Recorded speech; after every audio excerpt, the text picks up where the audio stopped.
Sa araw pong ito mga kapatid, inaayahan ko po ng lahat ay tumayo. Tayo po ay babasa ng talata na pagmumulan po ng ating paksa na pag-aaralan.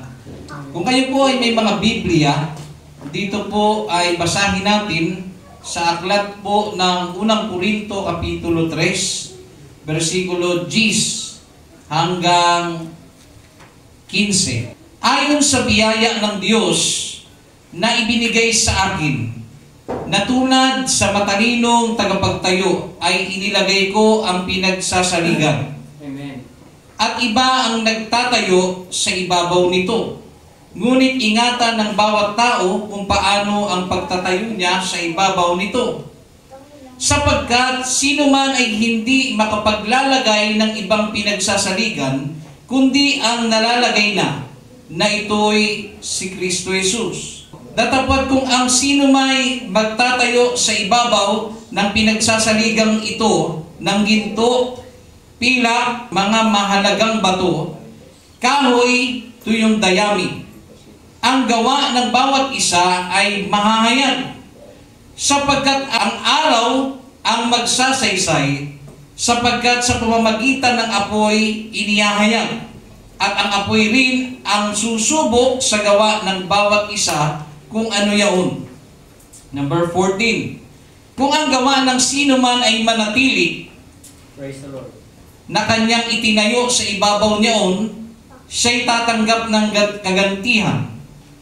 15. Kung ang gawa ng sino man ay masunog, ay malulugi siya. Ngunit siya sa kanyang sarili ay maliligtas. Gayon may tulad sa pamamagitan ng apoy. Tayo po'y manalangin mga kapatid. Amang Diyos na nasa langit, amin pong nabasa ang iyong mga salita na siyang pag-aaralan po namin.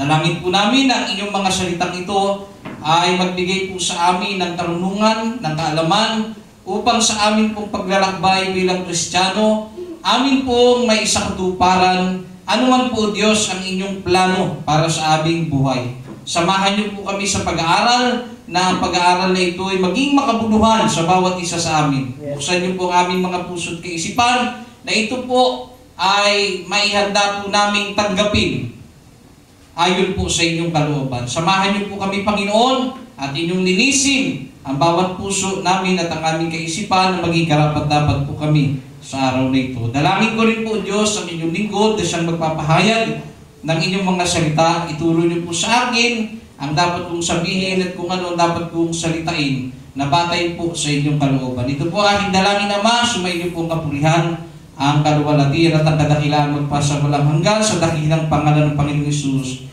Amen. Praise the Lord. Palakpakan po natin ang ating Panginoon. Praise the Lord.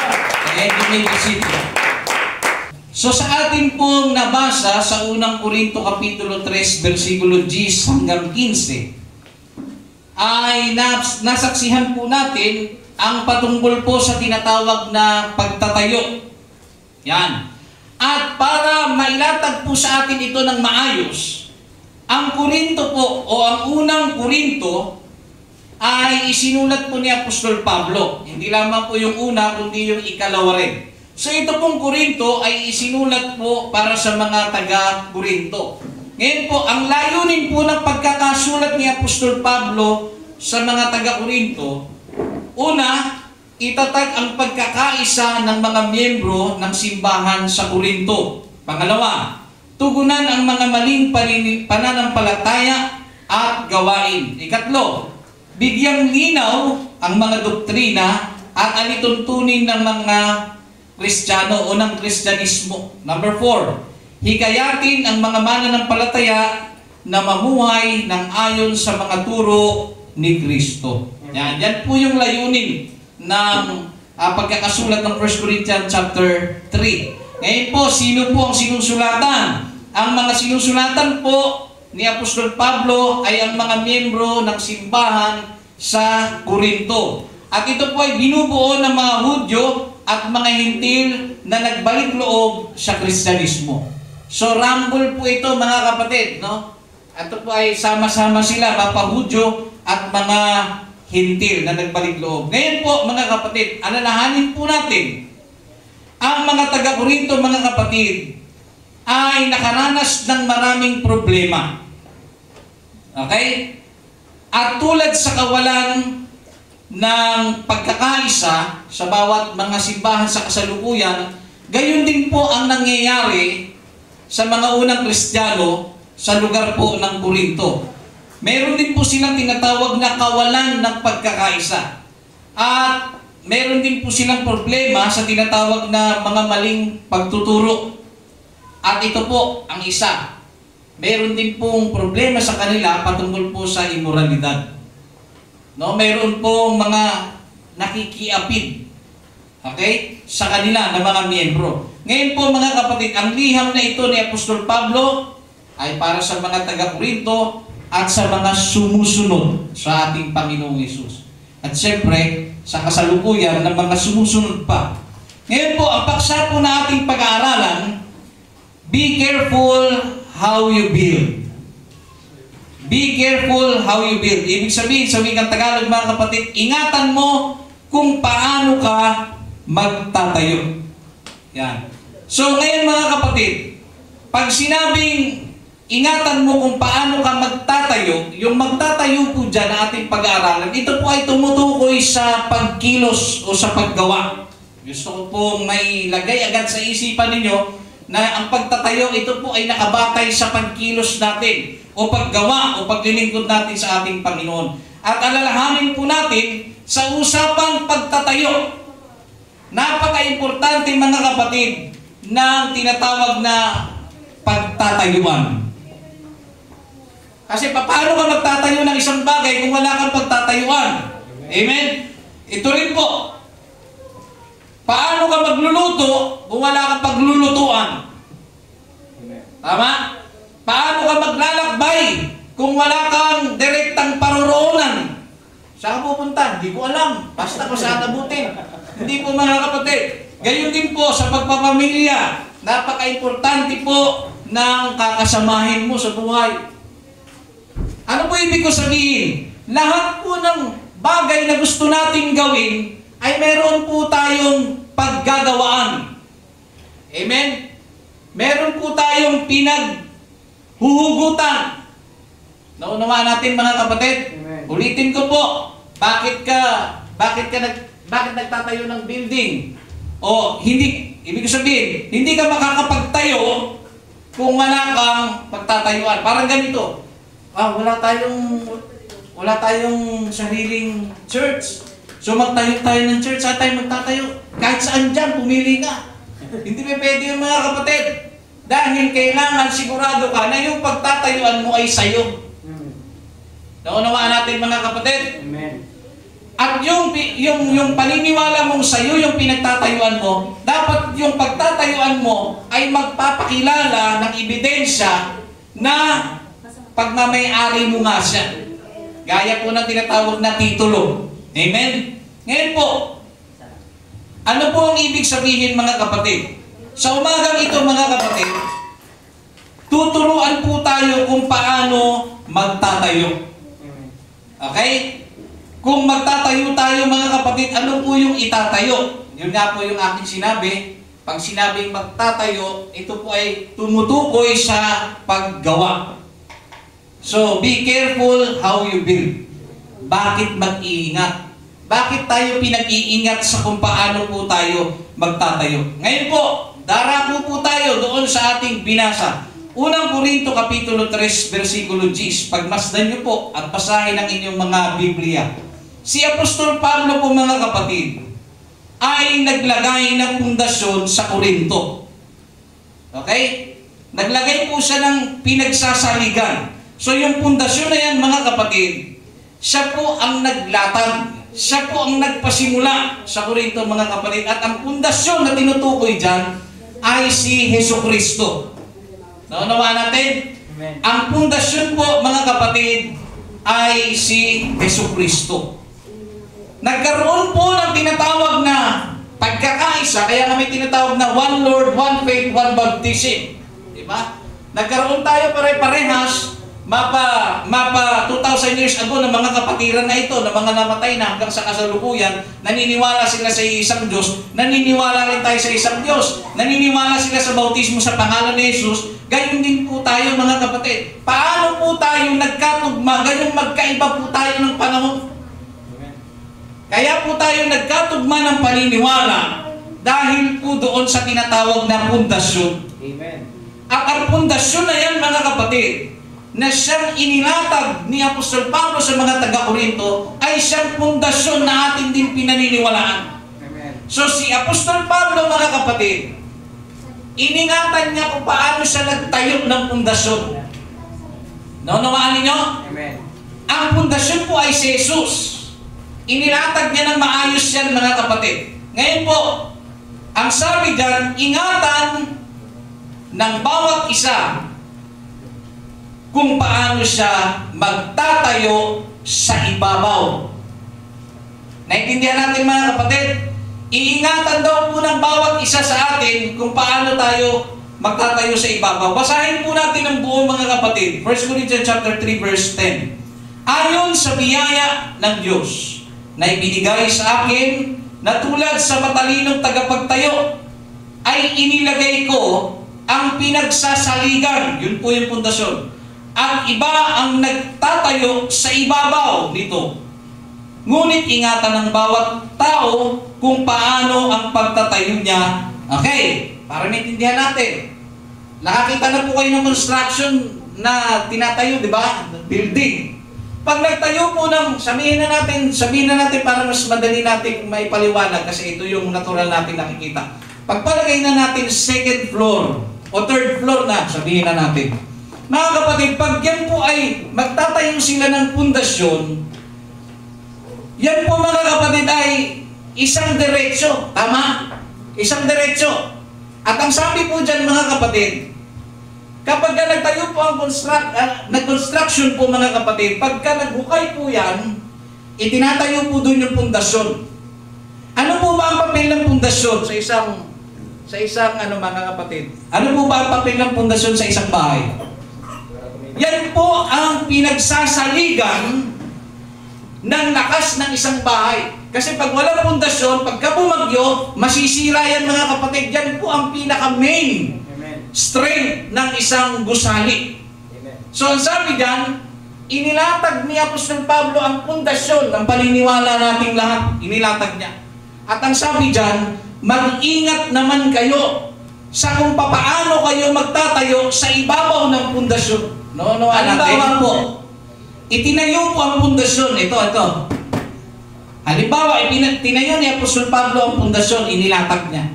Sabi niya, ingatan ninyo kung paano kayo magtatayo sa ibabaw. Ibig sabihin, hindi niya sinabi na, ingatan ninyo kung paano kayo magtatayo sa tabi.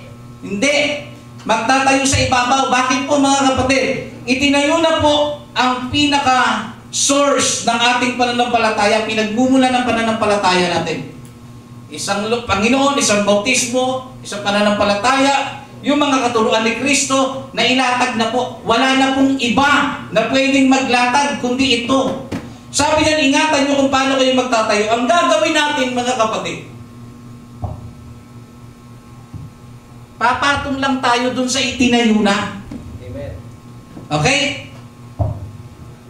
Hindi tayo gagawa ng ibang pundasyon. Right. Okay? Naintindihan niyo mga kapatid? Amen. Basahin natin ulit mga kapatid. Ang sabi diyan, ayon sa biyaya ng Diyos na ibinigay sa akin na tulad sa matalinong tagapagtayo, ay inilagay ko ang pinagsasaligan at iba ang nagtatayo sa ibabaw nito. Ngunit ingatan ng bawat isa o bawat tao kung paano ang pagtatayo niya sa ibabaw nito. Mga kapatid, ingatan daw po natin ng bawat isa. Ano po ibig sabihin? Halimbawa po, naturuan na po kayo ng aral ni Kristo sa mga magulang. Ako po nagsasalita. Tinuruan na po kayo. Ang sabi, palakihin daw natin. No? May aral sa Old Testament, palakihin daw natin ang bata sa paraan na kung saan ay patuturuan niya. nagkulang ka. Bata pa lang, alam mo may Panginoon, pero hindi mo siya dinadala sa simbahan. Hindi mo siya inaakay sa simbahan. So lumaki siyang walang Panginoon, matigas ang kanyang ulo. Ano pong nangyari mga kapatid? Ikaw na may paniniwala, na lumago ka sa paniniwala mula dito sa pundasyon, tinuruan ka ng iyong pastor, no? Tinuruan ka na kung sino-sino na hindi sila humiwalay sa aral ng Panginoon. Ikaw ito. Hindi mo train ng anak mo. Hindi mo tinuruan ng anak mo, mga kapatid. Sino magiging pundasyon ng anak mo? Ang mundo. Kaya ang mangyayari, laging sakit sila sa ulo. Napapabarangay, no? Sila ay hindi maganda ang kanilang pinatunguhang buhay. Bakit? Kasi ikaw, hindi mo sila iningatan. Dapat isinaksak mo sa kanila ang pundasyon. Dapat inilagay mo sa isip nila ang pundasyon. Ano po yun? Yung takot sa Panginoon, turo ng Panginoong Diyos sa ating lahat, no? Kung paano tayo mabubuhay bilang tao. Dapat itinuturo mo yun dahil tinutulungan mo siyang matayo. Kaya nga ingatan ninyo ang pagtatayo ninyo doon sa ibabaw ng pundasyon. So lahat tayo mga kapatid, kino-continue lang natin kung ano po yung nasimulan. Hindi po, alam niyo po mga kapatid, kino-continue natin to the point na hindi tayo gagawa ng isa pang pundasyon. Ito po ang problema sa ating panahon. Pag hindi na gusto, magtatayo ng iba. Ito pa masakla. Dati kang mananampalataya sa bautismo ni Kristo, nung nagtayo ka, nag-Trinity ka naman. Bautismo sa pangalan ng Ama, Anak, Espiritu Santo. So hindi po ba napansin ninyo? Hindi ba't may ibang pundasyon ang turo na ito? Kaya maisip ninyo, bakit dumami ang mga relihiyon? Bakit? Isa sa dahilan, nagtayo ng sariling pundasyon. Hindi po naglagay dun sa ibabaw, mga kapatid, dun sa mga kinasasaligan ng mga apostol. Dahil ang mga apostol, nung tinuruan sila ni Kristo, umibabaw sila doon. At yung mga tinuruan nila, tinulungan sila mga kapatid manampalataya doon. Kaya hanggang ngayon, ang bautismo sa pangalan ni Yesu Kristo ay nag-e-exist. Dahil iningatan po ng ating mga apostol, yung mga sumunod sa kanila, hanggang sa kasalukuyan, yung ating na po mga pastor. At narito kami ay produkto rin ng aming mga pastor. At kayo po ngayon ay tinuturuan ngayon upang sa ganon, kayo po ay maturuan at kayo rin po ang magtuturo sa inyong mga anak. Amen. Huwag tayong mahiwalay doon sa pundasyon na itinirik na. Ngayon po mga kapatid, naiintindihan po ba natin ang number 10? Amen. Sino po ang pundasyon? Sino po ang pundasyon? Si Kristo. Siya ang pundasyon ng ating paniniwala, ang pundasyon ng ating doktrina.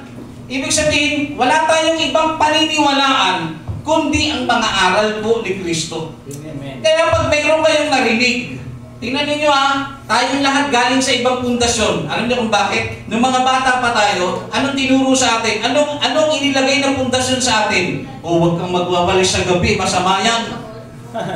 Diba? Ganun din sa patay. Diba? Ang sabi nila, huwag kang mag-uuwi ng pagkain. May mamamatay daw. Sabi ganun, pag nag-uwi ka ng pagkain. Alam niyo po, yan po, wala po yan sa Biblia. Amen. Yan po ang isinaksak sa atin. Pinasasaling lahing pasa na hanggang ngayon yun din ay tinuro mo sa anak mo. So yung pundasyon ng anak mo, pag nakakakita ng patay, lagi niya naalala, sinabi mo, huwag mag-uuwi. Dito walang kakainin. Nakuha ninyo mga kapatid, dahil mali ang pundasyon. Kaya kung ikaw ay may pundasyon ni Kristo, hindi ka maniniwala doon. Amen. Baka iuwi mo pa pero wag namang garapalan. Hindi ako naniniwala, bigyan mo pa ako ng pansit. Diba? Ay naalala ko pa mga kapatid, yung sinasabi nila, pagka inilibing na daw, wag ka daw hahabol. Ako po mga kapatid, ang buhay na patotoo. Literal na humabol po ako sa patay dahil kailangan daw ng tricycle, kulang ng tricycle. Alam niyo po, nakaalis na.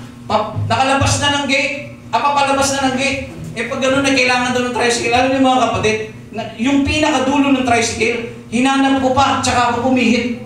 Sinundan ko. Buhay naman ako. Sabi daw, susunod daw. Yan ang hirap mga kapatid. Kapag ang paniniwala natin ay hindi po nanggaling kay Kristo. Kaya nga, ito nga ang susi dyan mga kapatid eh. Pag may narinig ka, at narinig mo parang, saan natin mababasa yan? Di ba ganun tayo? Saan natin mababasa? Itinuro ba ni Kristo yung sinasabi mo na yan? Hindi. Ba't ako maniniwala dyan? Iyuhin mo na lang yan. Bakit? Yan ang paniniwala nyo. Yan ang pundasyon po nila. Kaya kung ikaw po ay naturuan, naaralan sa aral ni Kristo mga kapatid, hindi ka basta-basta maniniwala sa kung ano-ano mga kapatid. Sumunod po. Number 11. Walang sino mang makapaglalagay ng iba pang pundasyon o wala nang ibang pundasyong maaaring ilagay maliban sa nailagay na walang iba kundi si Jesucristo. So wala nang ibang pwedeng maglagay. Amen. Kaya pag may narinig kayo na, ganito, maganda para ma-improve natin yung ating simbahan. Mag-conduct tayo ng Christmas party.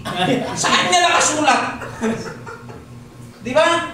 May mga ganun pong simbahan mga kapatid. Wala namang direktang sinasabi na yan po ay kasalanan. Pero ang sabi kasi, ingatan nyo kung paano kayo nagtatayo sa ibabaw ng pundasyon. Okay? Hindi dapat tayo, kaya nga mga kapatid, huwag kayong ang boring sa simbahan. Bakit? Wala ikang Christmas party. Hindi naman tinuro ni Kristo yan eh. Hindi niya naman niya sinabi nung tinawag yung kaharap niya mga apostol pagkatapos niya mabuhay. No, 3 days na buhay siya. Hindi niya sinabi na humayo kayo at ipangaral niyo ang Ebanghelyo. Bautismuhan niyo sila sa pangalan ng Ama, Anak at ng Panginoong Jesucristo.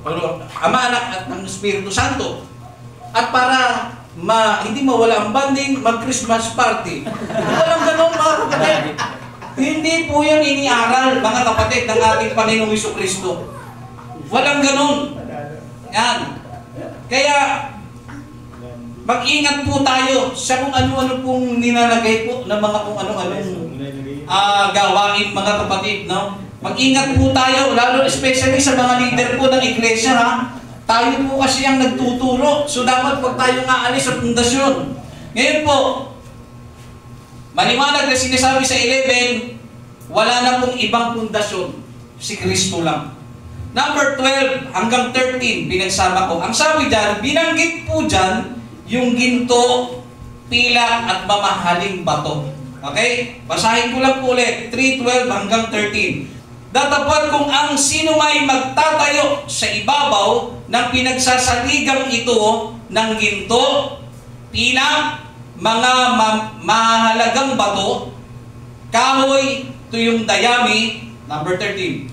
Ang gawa ng bawat isa ay mahayag sapagkat ang araw ang magsasaysay, sapagkat sa pamamagitan ng apoy inihahayag at ang apoy rin ang susubok sa gawa ng bawat isa kung ano yun. Ngayon po, dyan po sa 12 at saka 13, binanggit po dyan kung ang sino man daw, mga kapatid, sino may magtatayo sa ibabaw. Okay? Na-visualize niyo mga kapatid? Halimbawa, ito po ang ating Panginoong Jesucristo. Ito po yung doktrina. Ito po yung mga apostol, no? Pinagpatuloy nila kasi sabi, ipangaral yung Ebanghelyo, tinuloy nila pati ang aral. So, nakapatong sila dyan, hindi sila mawawala sa alay niya. Kaya sabi niya po sa Pablo, ingatan ng sino man ang pagtatayo niya sa ibabaw. Okay? Ngayon, sabi dyan sa 13 to 14 ba yan? 12-13. O 12-13. Ingatan ng sino man ang pagtatayo niya sa ibabaw ng pundasyon. So, si Kristo, ito na yung mga apostol. So, dito na tayo, modern na tayo. Okay? Ingatan daw ng sino man ang pagtatayo niya dito. Ano po yung binanggit na mga materialis, mga kapatid dyan? Ang sabi dyan, ginto, pilak, mahalagang bato. Pakinggan niyo po. Ginto, pilak, mahalagang bato. Ano pong sumunod? Kahoy, tuyong dayami. Pakinggan niyo po maigi ha. Ang ginto, pilak at mahalagang bato, ito ay ito po ay tumutukoy sa gawang mahalaga. No? o may kabuluhan sa Panginoon? Meron tayong ginagawa para sa Panginoon. Mahalaga yun. Yung tinatawag na ginto, pilak, mahalagang bato, sumisimbolo ng mga makabuluhang gawain sa Diyos. At kapag ikaw naman ay nagpatong ng kahoy, tama, binanggit ang kahoy. Amen. At saka ano yun? Ito yung dayami. Yan po yung mga, alam niyo yung, walang tibay yan eh. Isipin nyo na lang, bahay ninyo, nagpatayo kayo, bato. Second floor mo, nilagay mo, kukulamber yung dinuktong mo. Tapos binuhusan mo. Di ba yun mga kapatid? Ano po ang ibig sabihin nun? Pagka ganyan po ang si Kristo, apostol, tapos nung ikaw na, nung turn mo na, hindi mo sinunod, gumawa ka ng sarili mo, naglagay ka ng, sa ibabaw niya, naglagay ka ng kahoy o ito yung dayami, mga kapatid, masusunog yan. Mawawalang kabuluhan niya. At imposible na may papatong dyan mga kapatid na tamang pundasyon. Ngayon po mga kapatid, ano po ba ang pagkakaiba nila? Yung kahoy po o yung dayami, yan po ay nasusunog. Ito ay hindi pasado sa pamantayan ng pundasyon. Hindi papasayan. Ngayon po mga kapatid, ang gawa ng bawat isa ay mahahayag, binanggit dyan.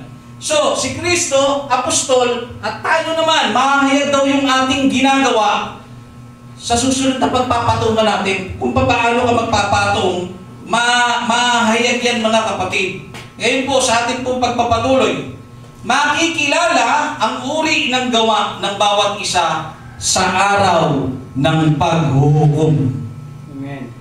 Makikilala ang uri ng ating gawa, yung ating pagpapatong, mga kapatid. No, sabi nga, ingatan mo kung paano ka magtatayo eh. So, pumapatong ka lang, pumapatong tayo dyan. So, pag ikaw po ay nagpatong dyan, mahahayag po, mga kapatid, kung anong uri ang iyong pagpapatong. Tignan ko yung halimbawa, halimbawa kami ni Brother Jerome. Dumating kami halimbawa sa sitwasyon halimbawa na nag-away kami. Halimbawa lang. Sa pag-aaway namin, hindi na namin kayang ayusin. Ano nangyari? Humiwalay siya. Humiwalay siya. Paghiwalay niya, hindi naman siya nawala sa pundasyon. Nung humiwalay siya, dala niya pa rin ng Kristo at ang turo ng mga apostol. Dumuktong pa rin siya doon. Mayroon siya mga na-convert, nakapatong pa rin doon, pinagsasaligan. Tama. Ngayon, ang sabi kasi ng Biblia, sa pagdating ng panahon, mahahayag ang uri ng ating gawa. Naunawaan ninyo? Kahit ginawa natin, tandaan natin ha, hindi lahat ng ginagawa natin para sa Panginoon ay aprobado ng Diyos. Amen. Kahit na may kawangis ka ng tamang pundasyon, ang sabi kasi dyan, pagdating ng panahon, ulitin natin mga kapatid, para wag tayong maligaw. Ang sabi dyan, makikilala ang uri ng gawa ng bawat isa sa araw ng paghuhukom. Hindi ba't mayroong mga tao na nagtatayo ng isang gawain dahil sa inggit, dahil sa pagtatalo-talo, dahil sa pagkakababahagi, may mga hindi pagkakaunawaan ng leader, lahat nag-iisip para kay Kristo. Pero pagdating kasi ng panahon at paghuhukom, ihahayag ang ating mga gawa. Kung yun ba talaga ay bunga ng paniniwala mo kay Kristo o bunga ng iyong galit? Bunga ng iyong paghihiganti. So hindi lahat. Ano pa ibig sabihin mga kapatid? Hindi lamang po ganun ha. Ito pa, sa pinakamababaw. Pastor, ako po, magkukumit ako, gusto ko pong maging tagapaghatid ng mga kapatiran sa pag-uwi nila. Yung pala may pinupormahan lang. Ang sabi dyan, mahahayag ang iyong ginagawa. Ibig sabihin mga kapatid, mababaw lang yung sinasabi ko ha. Mahahayag yun. Lahat po ng ating ginagawa, kung yan po ay ginagawa mo para sa Panginoong Jesucristo, dapat suriin mong maigi ang puso't isip mo. Dahil mahahayag yan. Mabubulgar kung yan talaga ay totoo. At ang sabi niyan mga kapatid, mahahayag sa ano? Mahahayag sa pamamagitan ng apoy. Kung anong uri ang ginawa ng bawat isa. So balik tayo ito kay Brother Jerome. Kung itinayo niya ba yan talaga? Pwede kasing magwangis eh. Parehas tayo ng doktrina, parehas tayo ng bautismo. Pero pagdating sa mga sarili-sariling pananaw at implementasyon sa loob ng iglesia, may iba kang ginagawa. No? Ito ka na eh. Tama? Pundasyon ka na eh. Kaso pagdating ng mga later on, no, kahoy na inilagay mo. Sabi ng member, Pastor, ang hirap mag-worship. Lagay siguro tayo ng cross. Kasi, subukan nyo, Pastor, makikita nyo. Naniwala mo siya. Naglagay siya ng cross, nakita niya, nag-worship talaga mga tao. Ay, tama nga si sister. Eto na oh, buo ka na. Sa ibabaw mo, nagkahoy ka pa. Ano po nangyari mga kapatid? Sabi diyan, sa huling araw, sa paghuhukom, mahahayag ang iyong gawa. Okay? Ngayon po, tuloy po tayo mga kapatid. Number 14. May gantimpala na ibibigay o ipagkakaloob sa mga mananampalataya. Binanggit po yan mga kapatid ha. May gantimpala po ang bawat isa sa atin. Kaso, hindi lahat tatanggap ng gantimpala. Okay? Ngayon po, sino lang ba ang tatanggap ng gantimpala? Sabi rito, kung ang itinayo sa ibabaw ng pundasyon ay hindi masunog, tatanggap ng gantimpala ang nagtayo. Naintindihan ninyo? So, ibig sabihin, lahat po ng ating ipapatong o gagawin, sabi nga, ang ating pamagat o ang ating paksa ay mag-ingat ka sa kung paano ka magtatayo. Mag-ingat ka sa kung paano mo ipagpapatuloy ang gawain o ang turo ng ating Panginoong Jesucristo. So dito pa lang mga kapatid, kapag tama ang iyong pag tama ang patong mo sa pundasyon, hindi yan masusunog. So yan po ay mayahanin tulad sa ginto, pilak, at mahalagang bato. So dun ka, tama ka. Pero pag nasunog yan mga kapatid, merong mali sa pagpapatuloy mo. Nakuha ninyo? Ngayon po mga kapatid, number 15. Kung ang gawa ng sino man ay masunog, ay malulugi siya. O sa isang translation, mawawalan siya ng gantimpala. Alam niyo mga kapatid, ito'y mahirap. Ang tagal mo nang naglingkod sa Panginoon. Yung sakripisyo mo, hindi matatawaran. Yung pagmamahal mo sa gawain, hindi matatawaran. Alam niyo po mga kapatid, tayo pong mga tao, may limitasyon sa nakikita natin. Hindi lahat na nakikita nating kapatid sa pananampalataya na faithful, ay talagang faithful. No, naman ninyo? Hindi po lahat na naiisip natin, no? Hindi po lahat na naiisip po natin na kapatid na kung saan ay mapagsakripisyo sa gawain, hindi lahat ng naiisip natin na ganun ay totoo. Alam niyo kung bakit? Mas nasasaliksik ng Diyos ang puso at isipan ng bawat isa sa atin. Naintindihan ninyo mga kapatid? Yung isip nyo, hindi ko yung masasaliksik.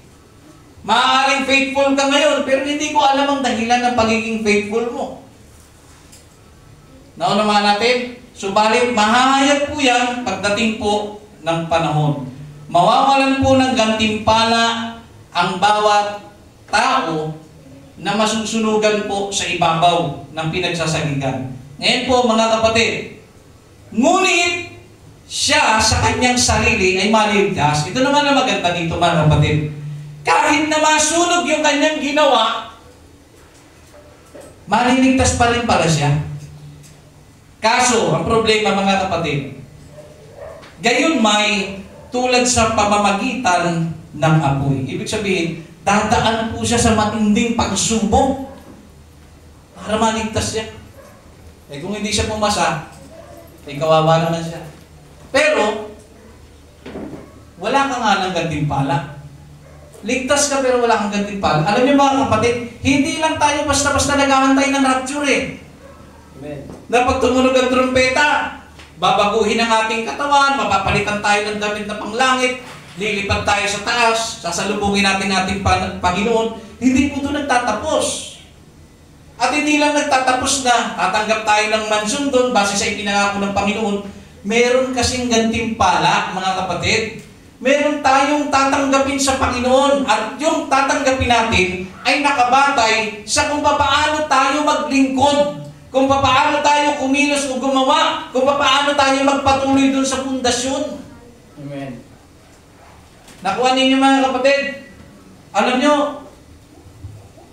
wala naman sanang dumating sa sitwasyon na pagdating sa langit, wag sana mangyari ito, no? Ito lang ay isip pang makatao lang. Pagdating doon sa langit, uy, may mansyon ako. May buhay na wala hanggang, mayroon din ako. Kaso pagkakaiba, wala kang gantimpala. Tapos mayroon ng isang kapatid. Eh wala kang karapatan para mag-share sa Panginoon. Tama? Kasi yung nabigyan ng gantimpala, nakitaan ng pagsisikap. Naunawaan ninyo? Kaya nga sa paglilingkod sa Panginoon, dapat maipakita natin yung pinaka-the best na paglilingkod natin. Amen. Nang sa ganon, hindi lang tayo tatanggap ng buhay na walang hanggan, hindi lang tayo tatanggap ng mansyon, mga kapatid, sa kalangitan, kundi tatanggap tayo, mga kapatid, ng gantimpala na nanggagaling sa ating Panginoong Diyos.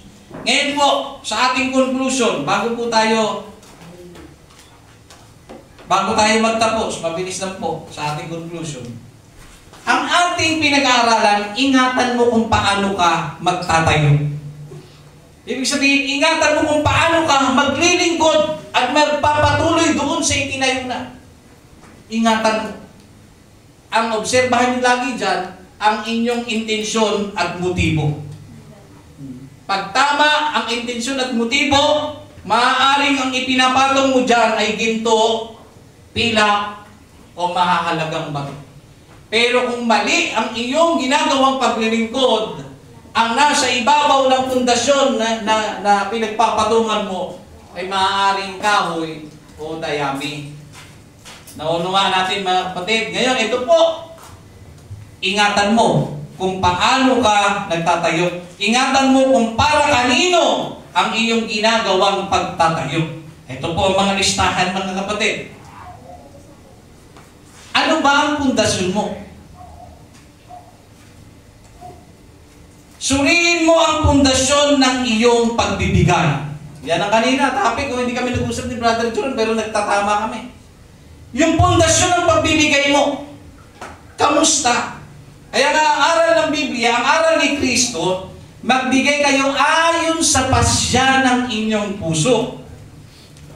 Huwag mabigat sa loob o dahil sa napipilitan o kinakailangan, sapagkat iniibig ng Diyos ang nagbibigay ng masaya. So ang susi sa pagbibigay dapat masaya.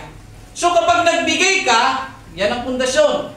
Sa aral ng pagbibigay, nagbigay ka, masama ang loob mo sa pagbibigay mo, naglalagay ka ng kahoy sa ibabaw. Kahit ikaw pa ang pinakamatinding giver sa loob ng simbahan, pero sa loob-loob mo pala, may reklamo kang, inaalagaan mo yung reklamo, hinanakit, mga question, sa mga, lalo na sa pastor mo, saan niya kaya dinadala ang aking ikapo, etc., etc., etc., pagdating ng paghukom, lahat po tayo haharap sa Panginoon. Amen. At ang lahat ng ginawa mo, padadaanin sa apoy. At pag nasunog, pagdating sa paglilingkod ng pagbibigay o pagkakaloob, nasunog, mga kapatid, ang iyong ginawa, ibig sabihin, sablay ang iyong paglilingkod. Amen. Amen? Amen. So mag-ingat po tayo sa kung paano tayo magbibigay. Dapat masaya ka. Yun ang susi, masaya ka. Pero tandaan niyo po, hindi lang dapat ikaw.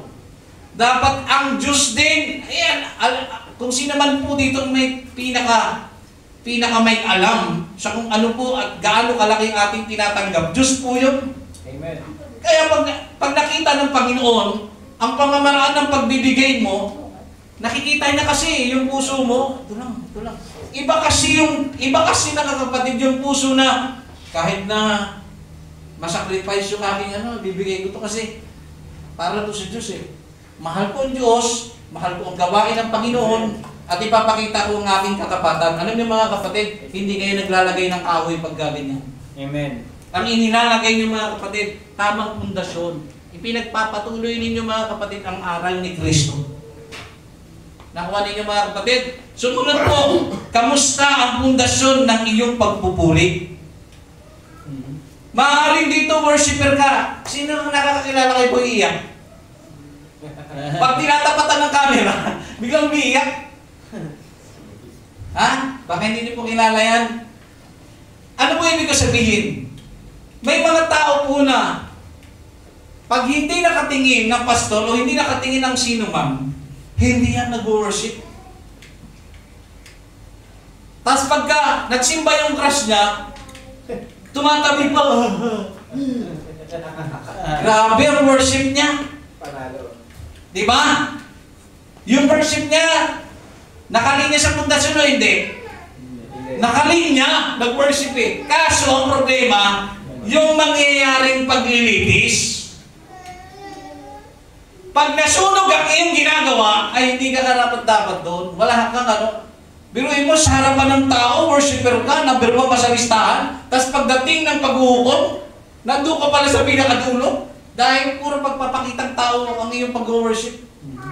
Naniniwala ka naman sa Diyos. Yun nga lang, ang worship mo at ang lakas ng worship mo ay nakadepende sa tao. O ito, mag-ingat kayo. May mga tao na pagka alam mo yun, ang kanyang worship ay nakadepende sa service. Pag conference, woo, grabe, buhos na. Pag regular service lang, parang kalapati. Mga kapatid, mali. Kaya huwag kayong mag-iisip na, hindi, pagka mga ganun sasama ako kasi matindi ang presensya ng Diyos. Ano yun? Hindi nakabase ang Panginoon. Sabihin nyo, nakabase ang Diyos sa puso ng nag-worship. Amen. Kapag tama ang puso, mga kapatid, tama po ang pundasyon na meron ka. Sumunod po mga kapatid, kamusta po ang pundasyon ng iyong pamumuhay? Kamusta? Baka naman namumuhay ka na wala kang Panginoon. Pagising mo sa umaga, walang Panginoon. Walang prayer. Lahat ay natural. Di ba? Kamusta ang pamumuhay mo? Baka hanggang ngayon namumupit ka pa rin. Sa mama mo, hanggang ngayon sinasabi mo pa rin na may project kahit wala naman. Ghost project. Ha? Ghost project pala. May 150 tayong babayaran na. Ganito. Ghost project pala. Mga kapatid. Huwag tayong magloloko. Huwag po tayong manloloko. Huwag tayong manlalamang. Huwag tayong mga kapatid gagawa ng masama. So, ang pundasyon dapat natin sa pamumuhay ay ang aral ng ating Panginoon Jesus. Sumunod mga kapatid, kamusta ang pundasyon ng iyong pananampalataya at paniniwala? Baka hanggang ngayon mga kapatid, naniniwala ka pa rin, nababalik siya. Ito po, wag po kayo masasaktan ha. Gusto kong maging open sa inyo. Kasi ito po, nangyayari po ito eh. Mapamana ng palataya o hindi eh. Ganito kasi oh. Dito sa bahay na to, may nararamdaman ako ika. Hindi dito ako yung nagsasalarawan. Nasa dorm ako eh. Nasa dorm daw ika siya. Sa dorm namin may nararamdaman akong mga nag-iiyak na bata. Pero wala pa akong narinig dyan na nagkikwento ng katatakutan. May naglalaba akong naririnig. Wala, puro iyak lang, tapos mga kaluskos, ganyan. Tapos biglang may e-entra dyan, yung nakakaalam ng pangyayari. Kahit wala naman siya sa pangyayari. Hindi, nabalitaan ko kasi dyan nasunog daw yan eh. Meron daw dyan nasunog na sanggol. Alam niyo po sa aral ng Panginoon, kapag ang tao po ay namatay na, ang sabi niya, yung namatay, hindi na siya makakabangon sa kanyang libingan para bumalik sa kanyang bahay. Amen. At wala na rin siya kapasidad na bumalik sa kanyang tahanan. Amen. Yan po aral ng Panginoon. O, baka hanggang ngayon, naniniwala ka pa rin. Ako, nakita ko si Lolo, may tinuturo. Mga kapatid, mag-ingat po tayo. Kaya pagka tayo po ay magbabahagi ng nalalaman natin, tiyakin natin na nakabatay po sa aral ni Kristo. Baka hanggang ngayon, dahil sa yan ang paniniwala mo, hanggang sa bata, isinalin mo sa anak mo, alam mo anak, yung nakita mo pinakamakintab na, pinakamaningning na star, lolo mo yan. Ay, yung lolo din ang kaklase ko, mama. Kasi sabi din niya rin eh. So ang dami nyo pala. Iisa lang lolo nyo. Kasi lahat yun umangkin eh. Di ba? Yung lahat ng mga ano-ano. Di ba? Ganyan ang mga ano eh. Mga tao eh. May nakikita kami ng pinakamatingkad na bulaklak. Bulaklak. Pinakamatingkad na star. Magkatawagan sila magkarelasyon. May nakikita ako. Yan ako. Talaga ng tao talaga eh, no? Panalo. Ang mga pundasyon, puro mga kahoy.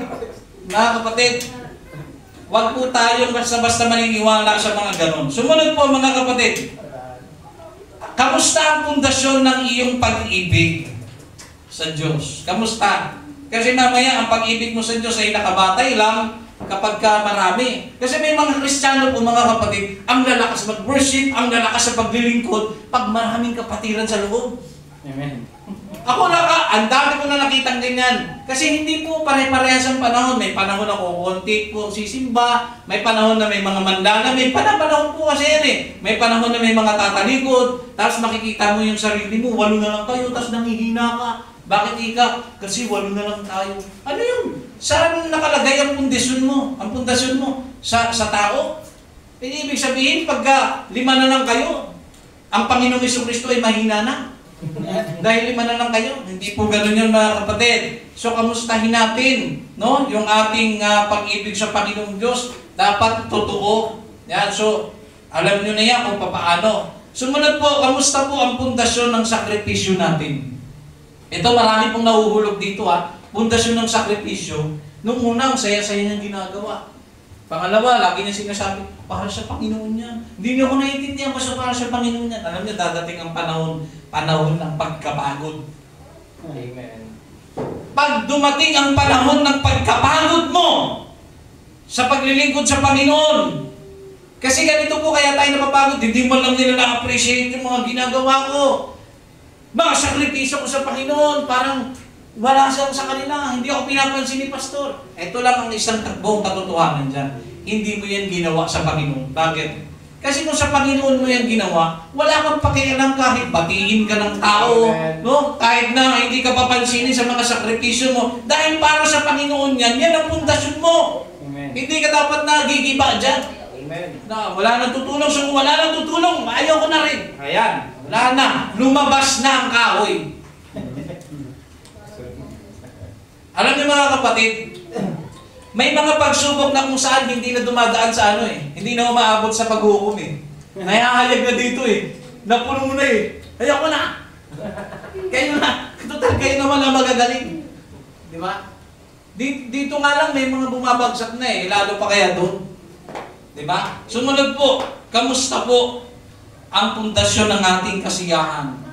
Kung, alam niyo yun, masaya di ba pag marami tayo? Pero pag konti na lang, kamusta kaya yun? Dapat mapakonti, mapamarami, ang pundasyon ng kasiyahan mo si Kristo. Amen. Siya ang dahilan kung bakit ka masaya. Siya ang dahilan mga kapatid ng lahat. Sumunod po, kamusta po ang pundasyon ng paghihirap mo? Ang tinutukoy ko pong paghihirap dyan, ay yung paghihirap na kung saan kaya ka naghihirap dahil pinipili mong sumunod kay Kristo. Amen. Pinipili mong sundin si Jesus.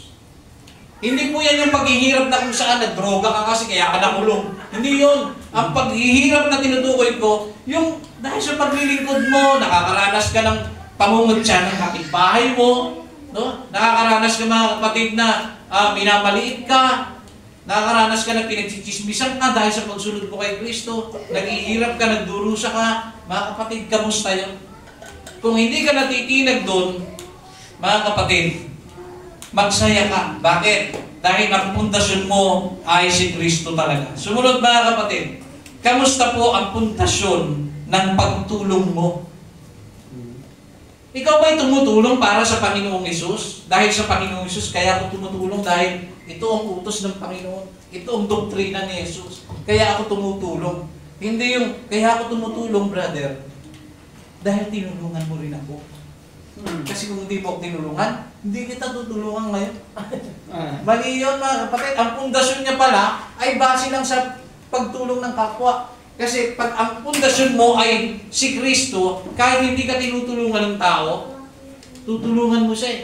Kasi ikaw, ang buhay mo naka-align sa Panginoon. Tinutulungan mo pa rin. Yan. Sumunod po mga kapatid, kamusta po ang pundasyon ng iyong pagpapala? Yan po ba ay galing sa Panginoong Hesus, ang pagpapala na yan? Kasi sinasabi mo na, anak ako ng Diyos, minagpapala ko ng Panginoon. Kahit adik ako, marami pa rin nabili sa akin. Kamusta po? Kamusta ang pundasyon, mga kapatid, ng pagpapala natin? Tama ba ang kinukuha natin? Tama ba ang tinatanggap natin? Sa pagtitinda mo, tama ba ang tinitinda mo? Kasi hindi po lahat ng pagpapala na tinatanggap natin ay galing sa Diyos. Minsan galing sa pandaraya, minsan galing sa sugal, minsan galing mga kapatid lalo sa loto. Kung hindi ako mahal ng Diyos, hindi dapat ako mananalo. Eh mahal ako ng Diyos, nanalo ako. Hindi ganun yun mga kapatid. Sumunod po mga kapatid, kamusta po ang pundasyon ng pag-iisip, pagsasalita, at pagkilos mo? Sino ba ang pundasyon ng pag-iisip mo? Yung pagsasalita mo. Kasi nung hanggang ngayon mga kapatid, hanggang ngayon ay, alam mo yun, dismosa ka pa rin, palamura ka pa rin, o kung ano ka man. Mga kapatid, iba yata ang pundasyon mo. Sumunod mga kapatid, kamusta po ang pundasyon ng iyong plano sa buhay? Tandaan niyo po, kapag may plano po kayo sa buhay, at hindi po kasama ang Panginoon sa plano mo sa iyong buhay, may maling pundasyon ka, kapatid. Lalo na yung, aalis ako, pupunta ako sa ibang bansa. Bakit para sa pamilya ko. Wala naman pong problema doon, mga kapatid. Eh, totoo naman yan, mahalin natin ang ating pamilya. Pero, kapag tayo po may ginagawa, at wala na pong bahagi ang Panginoon sa mga plano natin, mukhang delikado po tayo. No? Isipin po natin na maigi yan. Sumunod po mga kapatid. Kamusta po ang pundasyon ng iyong paglilingkod? Ikaw ba ay naglilingkod dahil sa tao? Dahil sa pastor mo? Dahil sa kapatiran mo? Mukhang delikado ko dyan mga kapatid. Alam niyo mga kapatid, wag po kayong magiging sip-sip sa simbahan. Ano po ibig sabihin? May mga tao po mga kapatid na kung saan naglilingkod sila, matindi talaga yung dedikasyon ng paglilingkod nila. Pero sa kabila ng lahat ng yun mga kapatid, meron pala silang mga interes sa loob ng simbahan. Halimbawa na lang, ganito. Magpapaka-faithful ako.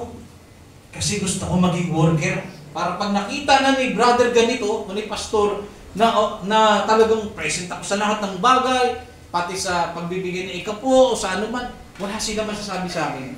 Dadating yung panahon na imbis na 10 years bago ako magkaroon ng license worker, mapababa ko ng 3 years, mapapabilis. Yan. So ano po ibig sabihin mga kapatid? Ang paglilingkod mo sa Panginoon ay nakabase sa tao. At saka alam niyo mga kapatid, kung maglilingkod kayo sa Panginoon at habol niyo lang ay posisyon, mali yan. Kasi pagdating ng panahon, masusunog din yan. Amen. Susunugin po yan sa paghukom mga kapatid. Sumunod po mga kapatid. Kamusta po ang pundasyon mo mga kapatid sa harapan ng ating Panginoon? Alam niyo po, walang ibang nakakaalam kung sino ang tunay na pundasyon mo kundi ang Panginoong Hesus lang. Kung siya talaga. Okay? Si Kristo mga kapatid, ang ating batayan sa buhay. ang aral ni Kristo, ang mga katuruan po ni Kristo at ng mga apostol, ang batayan po ng ating pamumuhay. Kung paano tayo mamumuhay, kung paano po tayo mga kapatid makikipagkapwa-tao, kung paano po tayo mga kapatid makikisalamuha mga kapatid sa iba, yan po ang dapat nating batayan. Ingatan po natin kung paano po tayo nagtatayo sa ibabaw. Ingatan po natin mga kapatid, kung ito po ba ay para sa Panginoon o para sa sarili mo o para kung kanino man mga kapatid. Ingatan po natin sapagkat may nakalaang gantimpala po sa bawat tao na tama ang pagpapatong niya sa ibabaw ng pundasyon. Kaya, sa oras mong ito, pag magpupuri ka, siguraduhin mo mga kapatid, ang Panginoon ang iyong pinupuri. Siguraduhin mo dapat naka-align ka mga kapatid sa pundasyon. Lahat ng ating sinasakripisyo, ginagawa sa ibabaw ng pinagsasaligan mga kapatid. Lahat po ng yan ay sasalain. Amen. At pagdating doon lalabas kung ilan lang talaga ang ginawa natin sa Panginoon. Pero sabi nga, maliligtas pa rin naman kahit nasunugan ka. Pero sabi, parang ang dumaan sa apoy. Ibig sabihin mga kapatid, aantayin pa po ba natin na dumaan tayo sa napakatinding pagsubok? Kung pwede naman natin ayusin ang lahat ng ginagawa natin para sa Diyos. Amen. Amen. Ito pa maganda. May gantimpala tayo mga kapatid sa langit. Amen. Huwag niyo pong hayaan mawalan tayo ng gantimpala. Iba po kasi yung naligtas ka na, tumanggap ka pa ng gantimpala. Meron tayong reward sa langit mga kapatid. Huwag po tayong ihinto. Huwag po tayong aalis dito. Huwag tayong aalis sa aral ni Kristo. Huwag tayong aalis mga kapatid doon sa mga sa pananampalataya na ating tinanggap. Huwag po tayong aalis. Isa sa literal na pag-alis, yung nasa pundasyon ka na ni Kristo, umalis ka pa. Bakit? Tumalikod ka. Hindi ka na nga tatanggap ng reward. Baka ma-impyerno ka pa. Bakit? Umalis ka kasi. Nandudun ka na eh. Nakapatong ka na kapatid. Kaya sa oras pong ito, sa ating pong pagpupuri sa ating Panginoon, ingatan mo kung paano ka nagtatayo. Sa madaling salita, ingatan po natin kung paano tayo gumagawa sa harapan ng Panginoon. Amen. Kapag worship talaga mga kapatid. Kapag panalangin talaga. Lahat ng gagawin natin mga kapatid, i-address lagi natin sa Diyos. Lord. Pag maglilinis tayo sa simbahan mga kapatid, pag nakakaramdam ka na, ano ba yan, ako na lang lagi naglilinis dito. Mga kapatid, ang ginagawa mo, kahoy yan. Ito yung dayami yan. Kaya pagka naglinis ka, kahit sabihin mo, mag-isa ka na lang naglilinis, basta yan naka-address sa Panginoon, mga kapatid, tama ang iyong kinasasaligan. Naglalagay ka sa ibabaw, ng ginto, pila, umamahaling mahalagang bato. Kaya sa oras na ito mga kapatid, ito po ang aking nais na ipaalala sa ating lahat. Kung maglilingkod po tayo sa Panginoon, seryosohin po natin. Praise the Lord. Huwag tayong maging Sunday Christian lang. Ako po'y nagsasalita doon sa mga kapag ikaw po ay tali ka sa trabaho at linggo lang talaga ang tsansa mo para magsimba, ay yun lang talaga eh. At least totoo ka. Pero kung wala ka naman talagang ginagawa at may gawain tayo, dumalong po tayo mga kapatid. Kasi yan po ay isa sa turo ni Kristo. No? Sabi ni Panginoong Jesucristo, huwag niyong kaliligtaan ang pagdalo ng gawain. Amen. No? So yun lamang mga kapatid, isang reminder lamang po ito, hindi po ito ganun pabigat. Subalit ito po nawa ay magpaalala at nagturo sa atin na hindi po nawawala ng kabuluhan ang lahat ng ipinapatong natin sa ibabaw ni Kristo. Amen. Praise the Lord. Huwag nawang mangyari na sa ating ginagawa, masunog po ang ating ginagawang paghahandog. So sa oras na ito, let us all stand at pupurihin po natin ang ating Panginoon.